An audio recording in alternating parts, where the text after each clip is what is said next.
So there were a couple of trades that went down over the weekend, but a couple more teams could be gearing up for much bigger moves, with a surprising team being potentially linked to a star pass rusher. This move would make sense for a couple of reasons that I'll get into in today's video. So I've got to talk about that, Isaiah Bond getting a fully guaranteed contract, key players returning from injury, and more right after.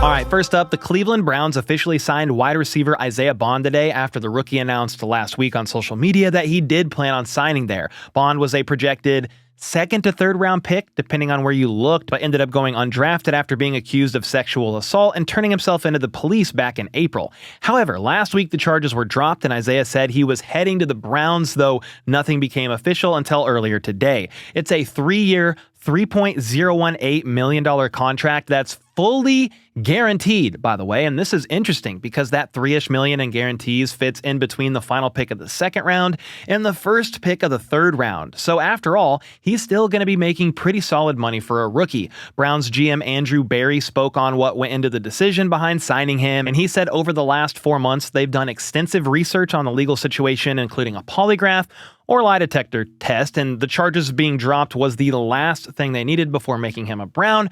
And now here we are. So the attention now turns to another rookie in running back Quinshon Judkins, who also got his charges dropped last week from the DV case he was facing. Adam Schefter did report today, however, that even though his charges were dropped, he and the Browns haven't been able to reach a deal, and there's a chance they don't until the NFL concludes their own investigation. How long will that be? Your guess is as good as mine, but it may be a while before we see Judkins out there on the practice field. No idea what's going on with that, because if you're going to give Isaiah Bond a fully guaranteed contract, you probably need to give Judkins a fully guaranteed contract as well. But if he's going to be suspended, the Browns probably don't want to pay him for time he's going to miss, so the negotiations continue. And then the Browns officially named Joe Flacco their starting quarterback for week 1 today. It comes as little to no surprise, honestly. This is the way it was trending throughout all of training camp. But now it'll be interesting to see what happens with Kenny Pickett, Dylan Gabriel, and Shedeur Sanders. Tyler Huntley too, I guess, although I think he has the lowest chance of cracking the roster. And initially, I assumed that Cleveland would likely trade or waive one of Pickett, Gabriel, or Shedeur, but earlier today, Adam Schefter reported that the Browns are expected to carry 4 quarterbacks on their initial 53-man roster. It is a little crazy, especially in an era where more teams are opting to just keep 2 on their 53. Regardless, it will be interesting to see how the final depth chart shakes out, though for now we know that Joe Flacco will be the man under center week 1. It's worth mentioning that Dylan Gabriel ended up getting the start in their second preseason game this past weekend, and he started out looking great until he didn't. He threw a ball into a crowd that got picked off and returned for a pick 6. So maybe not the best decision there, but all in all, he finished 13 of 18 for 143 yards in that one pick. A rookie quarterback who did stand out this weekend, though, was once again Jackson Dart. For the second week in a row, the young rookie impressed as he had just 2 incompletions. Yeah, just 2, with 137 yards and a touchdown, while also running one in as well. Then, I know he's not a rookie, but Caleb Williams and the starters were out there for a couple of drives on Sunday, and they looked sharp out there. Caleb connected to Olamide Zaccheaus on a 36-yard touchdown on their opening drive and finished with over 100 yards in his limited time out there. Next up, the Colts added to their secondary today by signing the former Dolphin and the 2-time All-Pro corner Xavien Howard. It's a 1-year deal worth up to $5 million, so likely some incentives baked into that contract. Howard was released by Miami last offseason and took the entire 2024 season off as he was dealing with a lingering foot issue, specifically a Liz Frank injury. He was also dealing with an off-the-field lawsuit, which didn't help things either, but the 32-year-old veteran is now an Indianapolis Colt, reportedly impressing in his recent workout for the team. The Colts have been aggressive in fixing their secondary this offseason, as cornerback Charvarius Ward and safety Ken Bynum were the 2 biggest contracts they handed out in free agency. Unfortunately, their 3rd-round pick and cornerback Justin Wally tore his ACL in their first preseason game, and he was in line to start or at least get significant playing time this season. Plus, they're dealing with some other more minor injuries to that cornerback room, a couple of hamstrings things, I believe, on top of that. So the Howard signing makes sense from a depth perspective. We'll just have to wait and see how he holds up over the course of the season. And from here, I want to get into the latest trade news, because not only did we see a couple of them go down over the weekend, but there's also a couple of star players reportedly on the trade block, which is very interesting. Before we get to that, the Eagles and Texans made yet another swap this offseason, with Philly sending tight end Harrison Bryant and a 5th-round pick to Houston in exchange for wide receiver John Metchie and a 6th-round pick. Funny enough, both of those picks originally belonged to their other team and were a part of the C.J. Gardner-Johnson trade that these two franchises executed earlier this offseason. As far as the why behind the deal, though, the Texans receiver room was looking crowded after drafting Jaden Higgins and Jalen Knoll in the 2nd and 3rd rounds. Plus, they needed depth at tight end after recently losing backup Brevin Jordan to his 2nd season-ending knee injury in a row. For Metchie, he'll join a top-heavy receiver room in Philly with A.J. Brown, although worth noting, he's nursing a hamstring injury and hasn't practiced in full in 17 days. And then, of course, their wide receiver 2, Devontae Smith. Jahan Dotson is out there as well, but he'll be a free agent after this season, so Metchie may have a shot at competing for the number 3 role. Plus, he's a former 2nd-round pick, but leukemia robbed him of his rookie season, and he's never really been able to carve out a role in Houston's offense since returning, so he'll now get a fresh start in Philly. Now, the other trade that recently went down was between the Saints and Jags. It was a player-for-player swap, with New Orleans sending defensive tackle Khalen Saunders to Jacksonville in exchange for center Luke Fortner. And these two teams literally just played each other over the weekend in a preseason game. Saunders appeared to have lost his starting job after the Saints traded for Davon Godchaux back in March, and Fortner lost his starting job last season after starting all 17 games in his first 2 years with the Jags. So there we go, some fun trades, albeit nothing too crazy or too surprising, because at this point in the offseason, with training camp and preseason winding down, stuff like this happens after teams have had a chance to evaluate their 90-man rosters and then make some moves around the edges, especially when injuries hit. We also might see some big trades too, though, with one possibly involving Bengals edge rusher Trey Hendrickson. As you know, Trey has not participated in OTAs, minicamp, training camp, none of it, as he awaits a new deal from the Bengals. At first, he wasn't at camp at all, then he showed up but is engaging in a hold-in, so not actually practicing. By all accounts, it seems like Trey wants to be there, just on a new deal with higher guarantees. The Bengals don't seem to be willing to budge in that department, though, and yesterday Ian Rappaport said with contract talks at a standstill, the Bengals are listening to trade offers. Well, so far, we know that the Panthers, Browns, and Colts are a few of the teams that have at least shown interest.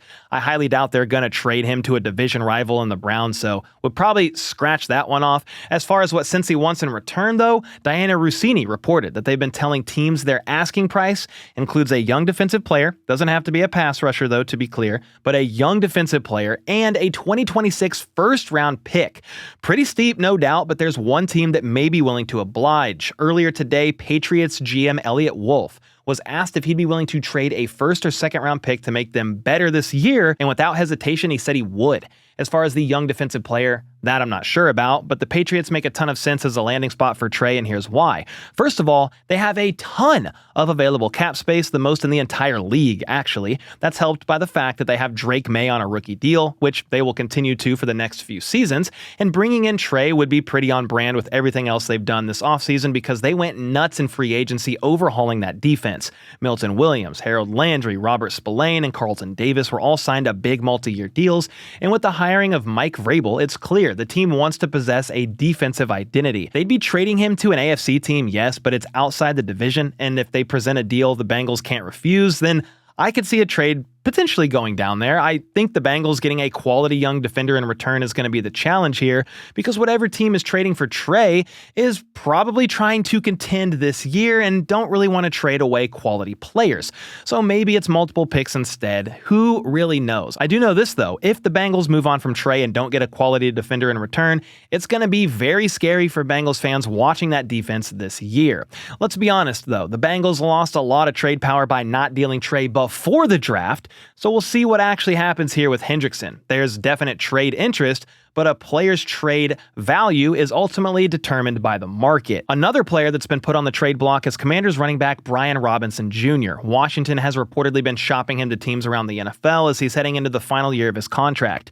In fact, Robinson and the team have mutually agreed to have him sit out at tonight's preseason game against the Bengals. There's a chance that game has already happened by the time you're watching this video, but yeah, he's not going to be out there, so some are taking that to mean that a trade is in the works and possibly close to being finalized.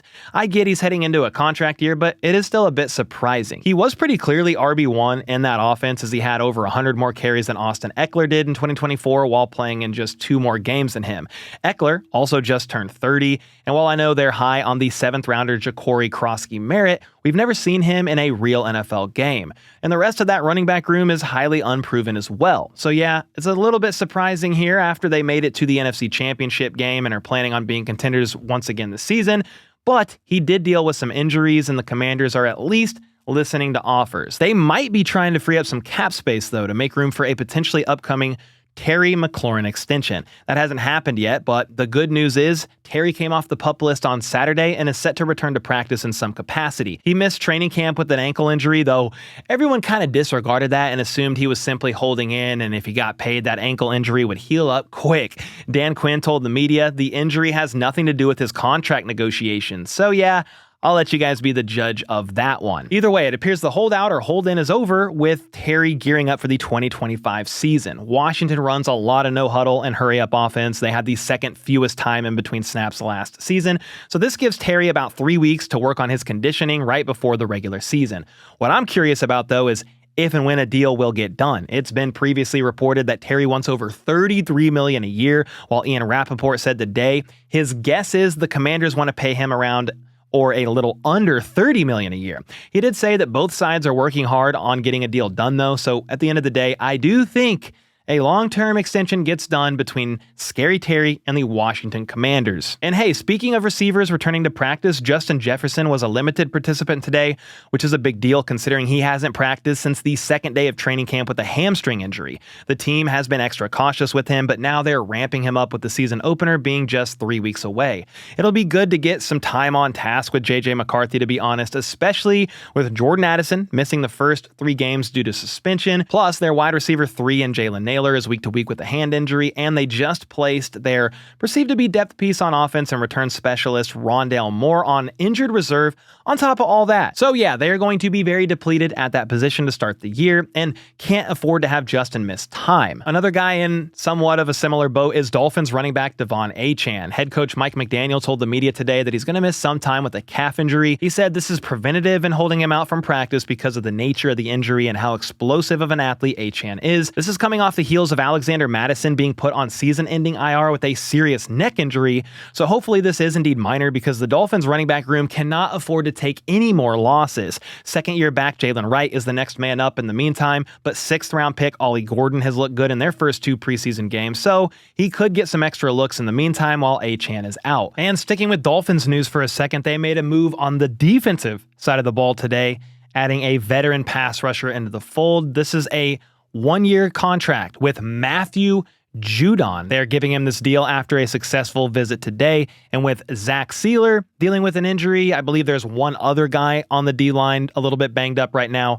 None of those injuries should be too serious, but with both of those guys kind of nursing some ailments, you get some much-needed help in the longtime veteran Matthew Judon. And then Matthew Stafford was out there at Rams practice for the first time today in all of training camp. Big news here for Rams fans. Stafford has been out with an aggravated disc in his back, and there's been a lot of concern building around the severity of it. He tried to work out 2 Saturdays ago to test it, but it didn't respond well, and he missed another week of practice, but he gave it another go this past Saturday, and apparently it went well enough for him to be out there today. He was a full participant as well, though he wasn't necessarily going full speed all throughout. Still, a great sign, and after practice, Sean McVay said he doesn't really have any updates beyond them just continuing to take it a day at a time as they look toward the season opener on September 7th.